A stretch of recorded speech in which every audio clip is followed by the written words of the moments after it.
So hi, would you please state your name and profession?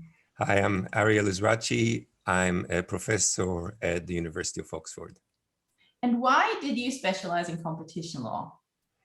Well, I think when I qualified as a lawyer, it took me a while. I worked as a commercial lawyer, and it took me a while to think, what is it that I really want to do?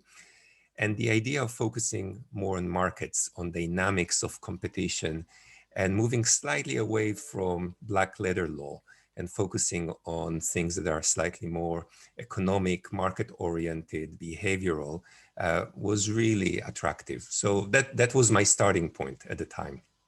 So speaking about the past, let's now move to the future. Where do you see competition law in 20 years? I think it's a hard question because, of course, it's very difficult to predict, and markets are likely to be rather dynamic in quite a few sectors. So if we look at technology and innovation, but if I have to guess, what I say is that competition law enforcement will likely be influenced by societal changes, political pressure.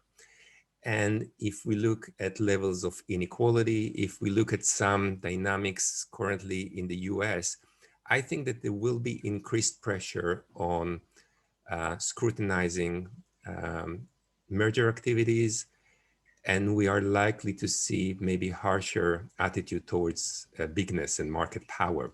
So possibly, we might actually see ourselves in a slightly more regulated environment with a more interventionist approach. But who knows?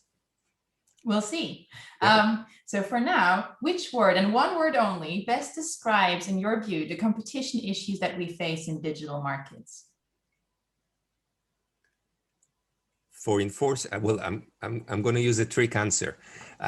For enforcers, challenging. I think for everyone else, fascinating. Okay. Now, if you were to name one competition law issue that you think really needs a clarification from the European Court of Justice, what would that be?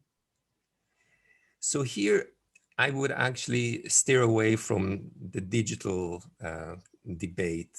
There, I would probably think about hub and spoke. But what I think we probably need when we look at discussions that we have now on climate change, when we look discussions that we have on equality and increased pressure to apply competition law, maybe in a way that moves slightly beyond the traditional application, some clarification on the scope of European competition law, to what extent it can be used to protect wider values that seem to be now on the agenda, would be very welcome. This is something that I think will affect our welfare and our well-being for years to come. Okay, so let's see if the Court of Justice takes up on that. Yeah. For today, thank you so much. Thank you, Vicky. See you later.